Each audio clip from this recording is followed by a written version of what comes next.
Nah, pada sisi yang lain, yang keempat, menurut saya juga tidak terlepas dari prestasi kinerja Pak Jaksa Agung dengan jajarannya menindak, misalnya tindak pidana korupsi. Kasus-kasus besar ditangani kasus Asabri, Jiwasraya, Timah, LPI, dan lain sebagainya.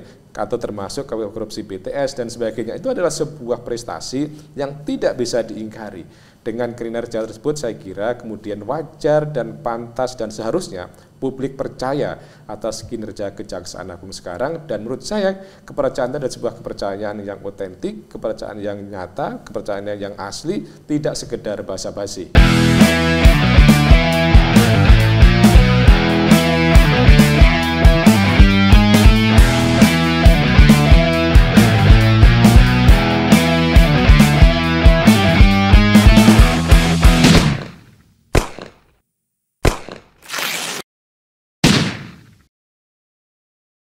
Halo, ketemu lagi di podcast Bedil, Bedah Keadilan. Tapi ini berbeda. Biasanya kita kalau podcast itu ada setup pakai pengadilan atau kita talk show biasa, tapi kali ini beda. Kenapa, Mega? Kok kita jadi beda podcastnya sekarang, temanya sekarang? Ya, abang nggak tahu ya. Nggak tahu. Kemarin kita kedatangan Pak Tarno. Habis disulap ini. Enggak. Jadi bintang tamu kita hari ini tuh beda dari sebelumnya. Makanya kita setupnya dibedain. Oh gitu, emang siapa sih? Saya ceritain dulu gimana. Boleh. Jadi 50 tahun yang lalu itu saya belum lahir. Abang udah lahir belum? Jadi 50 tahun yang lalu Ya pas gitu, kita... nggak usah dipertegaskan, kita jadi mahasiswa sekarang. Oh iya, kirain udah. Jangan.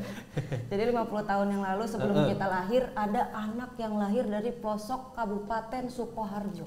Sukoharjo? Iya, dia itu lahir dari keluarga yang masakan Padang banget. Kok bisa? Sederhana.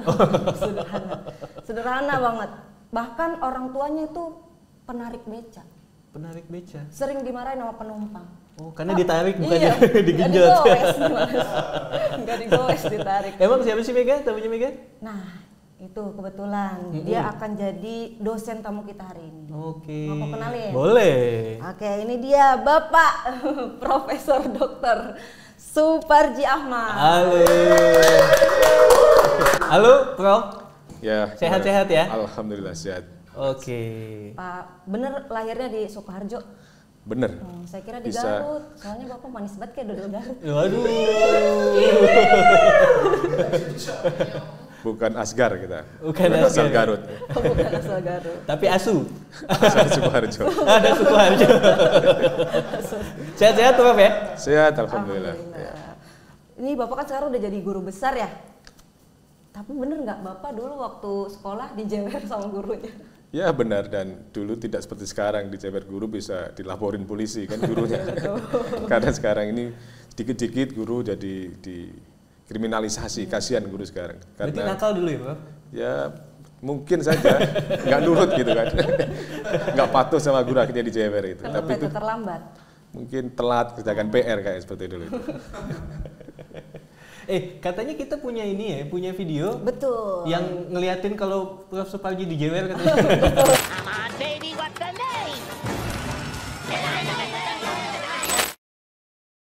Dulu pernah menjadi murid saya.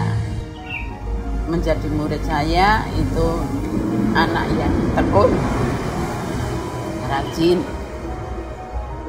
Sehingga sekarang sudah menjadi profesor. Dulu itu ya mungkin pernah Mas Parji saya jewer juga pernah.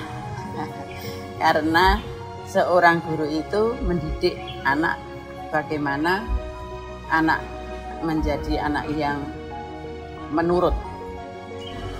Pesan saya semoga dari saya menjadi guru SD dulu, Mas Parji semoga menjadi profesor yang amanah.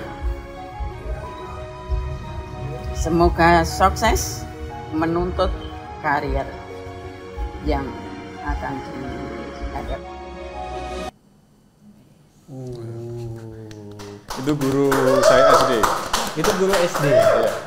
Sampai sekarang masih sehat-sehat, alhamdulillah. Kirain sampai sekarang masih dijewer. Prof, karena kita lagi konsepnya kelas nih, saya lagi punya masalah nih, Prof.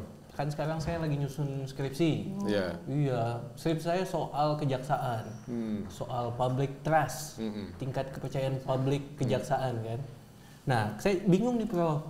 Sebenarnya ini nggak sih, penting nggak sih public trust itu buat saya angkat sebagai bahan skripsi itu, Prof? Ya, pertama topik atau tema tulisannya sangat baik ya, tentang kejaksaan ya. Terus kedua bicara soal kepercayaan kan. Iya. Permasalahannya penting atau tidak satu kepercayaan itu. Saya kira tidak penting, tapi sangat penting ya. Karena apa? Sesuatu yang tidak dipercaya itu kan sesuatu yang kemudian menyakitkan gitu.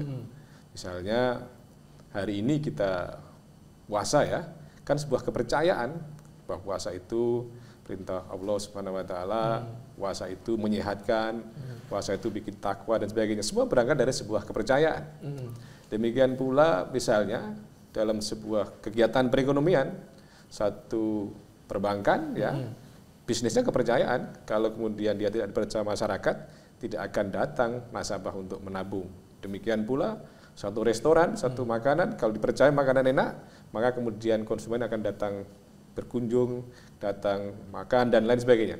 Jadi demikian pula instansi penegak hukum itu juga sangat membutuhkan sebuah kepercayaan.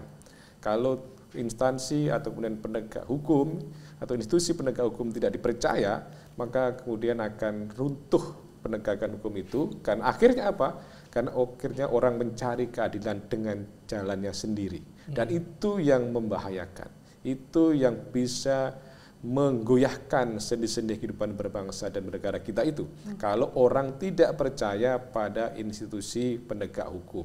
Maka sekali lagi bahwa kepercayaan yang dialamatkan kepada kejaksaan, kepada kepolisian, KPK atau pengadilan itu sangat-sangat harus dibangun supaya masyarakat percaya dalam rangka mencari keadilan. Karena bangsa negara ini didirikan oleh para founding fathers adalah negara hukum. Maka baik dalam konstitusi sebelum amandemen atau pada masa undang sementara, pada konstitusi RIS, sampai sekarang Indonesia negara hukum itu menjadi bagian yang sangat penting dalam konstitusi kita. Karena apa? Para pendiri bangsa kita menyadari bahwa salah satu tegaknya negara ini adalah melalui hukum, terwujudnya keadilan adalah melalui hukum, dan percaya pada hukum tadi itu adalah sangat diperlukan untuk dapat menjalankan tugas dan kewenangan yang masing-masing yang kemudian sesuai dengan undang-undang yang menjadikan dasar. Jadi kepercayaan ini adalah sangat penting dalam kehidupan agama, dalam kehidupan masyarakat, dalam kehidupan berbangsa dan bernegara, apalagi kepercayaan terhadap institusi penegak hukum itu. Sangat penting ya. Sangat penting. Dan terus sekarang kenapa kejaksaan itu jadi lembaga hukum, penegak hukum yang terdengar tegas dan dipercaya masyarakat? Ya, satu kepercayaan ini kan muncul ya, bisa karena basa-basi, tapi bisa juga karena sebuah yang otentik ya, yang nyata gitu loh. Mungkin orang percaya pura-pura, tetapi ini mungkin yang sesungguhnya kan gitu. Harapannya adalah kepercayaan kepada kejaksaan ini adalah sesuatu yang sungguh-sungguh dan saya kira juga sungguh-sungguh. Kenapa? Sesuatu dipercaya tentunya karena sebuah prestasi, sebuah kinerja, sebuah misalnya hal-hal yang kemudian menyebabkan orang itu percaya. Misalnya kalau restoran ya, meskipun kita puasa makan bahas makanan juga nggak apa-apa kan. Kita percaya bahwa karena kita rasanya enak, karena nikmat atau dan sebagainya, maka kita percaya datang ke restoran tersebut. Demikian pula kita percaya kepada penegak hukum, menurut saya karena sebuah prestasinya. Mengapa? Kepercayaan publik terhadap kejaksaan itu sangat tinggi dibandingkan dengan penegak hukum yang lainnya. Satu, menurut saya karena memang dari kepemimpinannya. Profesor Burhanuddin memberikan sebuah tonggak satu pembangunan hukum, penegakan hukum yang sangat-sangat baik ya. Misalnya, satu kalimat yang tidak bisa kita lupakan, khususnya saya itu selalu mengatakan bahwa ketika akan mendakwa, akan menuntut, akan memberikan keadilan kepada misalnya terdakwa itu, tersangka misalnya, itu adalah bertanyalah pada hati nurani yang paling dalam. Karena keadilan itu tidak ada di dalam teks undang-undang, tapi keadilan itu ada dalam misalnya hati nurani yang paling dalam. Dan hati nurani yang paling dalam, domir itu adalah sebuah suara keadilan. Maka kalau kita betul-betul mendengarkan bisikan hati yang paling dalam, itulah sebuah kebenaran dan keadilan. Dan itu yang selalu ditekankan oleh Pak Jaksa Agung, yang kemudian juga diikuti oleh para aparatnya, kemudian para stafnya, para pimpinannya, dan lain sebagainya. Yang kedua, menurut saya juga tidak terlepas dari kepemimpinan Pak Jaksa Agung yang menekankan pendekatan humanisme, pendekatan kemanusiaan, bahwa itu tidak boleh menghukum itu melepaskan nilai-nilai kemanusiaan, nilai-nilai humanisme, nilai-nilai misalnya latar belakang yang bersangkutan, kehidupan yang bersangkutan, dan sebagainya, itu perlu kemudian diperhatikan. Nilai-nilai kemanusiaan, nilai-nilai hak asasi manusia itu ditekankan oleh Pak Jaksa Agung. Yang ketiga, menurut saya juga tidak terlepas dari apa yang dikedepankan Pak Jaksa Agung, pendekatan restoratif justice, pendekatan keadilan yang memulihkan, keadilan yang tidak membalas, bahwa bagaimana proses penyelesaian hukum itu, pidana itu sesuai dengan ultimum remedium sebagai upaya terakhir, upaya pamungkas, itu mengedepankan pendekatan pemulihan. Jangan menghukum, karena bisa jadi orang dihukum bisa saja malah semakin berani, semakin tidak sadar, atau kemudian yang kedua juga beban di penjara juga semakin banyak, overkapasitas dan lain sebagainya. Maka pendekatan restoratif justice itu dikedepankan, pemulihan tadi itu.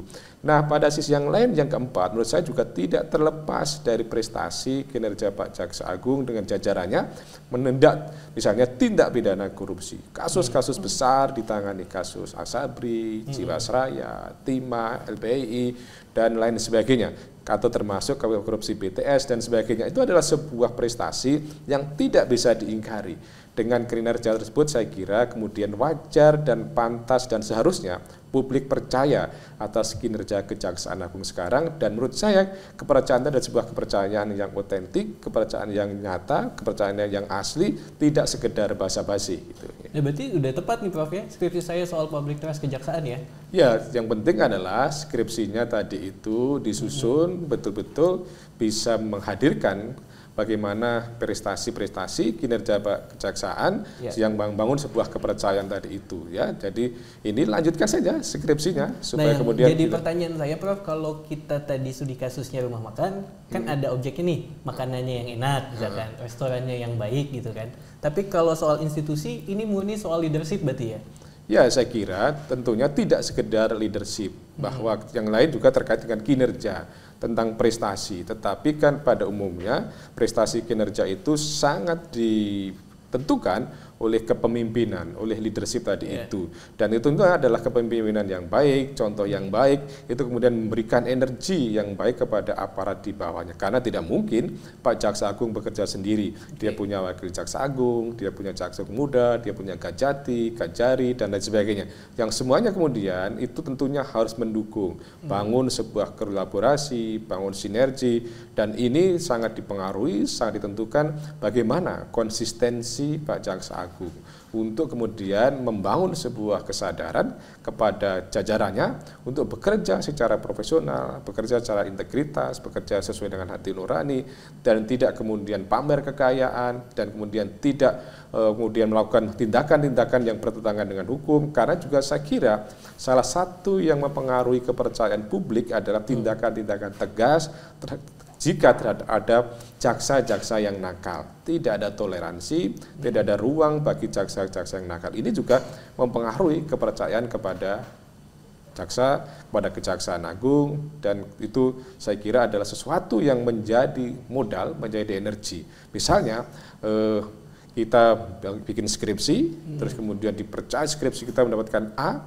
cum laude misalnya IPK-nya, maka kemudian kan kita semangat sekolah, semangat kita belajar, semangat menuntut ilmu yang lebih tinggi, karena itu tadi bahwa bagaimana pada dasarnya sebuah kepercayaan itu akan menghadirkan sebuah spirit, menghasilkan sebuah energi kan itu. Nah, yang masih saya bingung nih Prof, kayaknya dulu sebelum eranya Pak Jaksa Agung yang sekarang, kita tidak mengenal public trust kejaksaan yang sebegitu tingginya ya. Kayaknya baru di era ini ya. Apa sih Prof, kalau dalam pengamatan Prof yang melatari sehingga naik public trust-nya? Ya, memang kalau periode sebelumnya ya itu kan mungkin lembaga lain lah yang lebih tinggi ya, KPK misalnya yang dipercaya pada waktu itu. Misalnya penyebabnya dua hal ya, satu institusi mengalami penurunan, satu sisi mengalami peningkatan sehingga kemudian membangun sebuah kepercayaan tadi itu. Tetapi lebih baik memang tidak perlu kemudian itu terjadi sebuah kompetisi yang tidak sehat ya, tetapi bagaimana kolaborasi yang baik dalam arti sebetulnya ini memacu bagi aparat penegak hukum yang lain, lembaga hukum yang lain untuk bekerja dengan baik. Tetapi kembali pada pertanyaan tadi, apa sebetulnya yang menyebabkan prestasi kepercayaan publik sekarang begitu tinggi kepada Kejaksaan Agung? Menurut saya selain hal-hal prestasi kinerja yang sampaikan tadi itu, bahwa satu hal adalah semangat profesionalisme ya, semangat ya, kemudian tidak tebang pilih, kemudian tidak like and dislike dalam menegakkan hukum tadi itu. Mungkin saja sebelumnya ada nuansa-nuansa politis, ada nuansa-nuansa ekonomi, tapi karena ini tidak sama sekali terjadi tentang itu. Karena memang pada dasarnya hukum itu sangat rentan. Hukum itu tidak berada dalam ruang hampa. Hukum itu bisa dipengaruhi faktor politik, faktor kekuasaan, faktor ekonomi, faktor-faktor yang lain yang seandainya itu kemudian berhasil mempengaruhi, maka akan menyebabkan ya kepercayaan publik terhadap lembaga penegak hukum itu menjadi runtuh, menjadi tidak baik. Dan kali ini itu tidak terjadi. Misalnya ada latar belakang politisi juga kemudian disangkakan, didakwa, dan kemudian bahkan diadili dan dinyatakan bersalah di pengadilan. Ada latar belakang pengusaha yang juga kemudian masuk ya penjara, atau kemudian latar belakang apapun itu tidak ada tebang pilih, tidak ada pilih kasih. Kalau memang ada unsur-unsurnya, ada alat bukti yang mendukung, ada barang bukti yang mendukung, maka ditindak tegas oleh aparat kejaksaan untuk ditetapkan menjadi tersangka, dibawa ke pengadilan menjadi terdakwa gitu. Saya juga tadi dengar katanya tidak ada toleransi untuk jaksa-jaksa yang nakal. Jaksa-jaksa yang nakal ini jaksa-jaksa yang kayak gimana? Apa yang tatoan, pulang malam gitu? Atau yang dijewer? Atau yang di kupingnya, atau gimana jaksa yang nakal itu?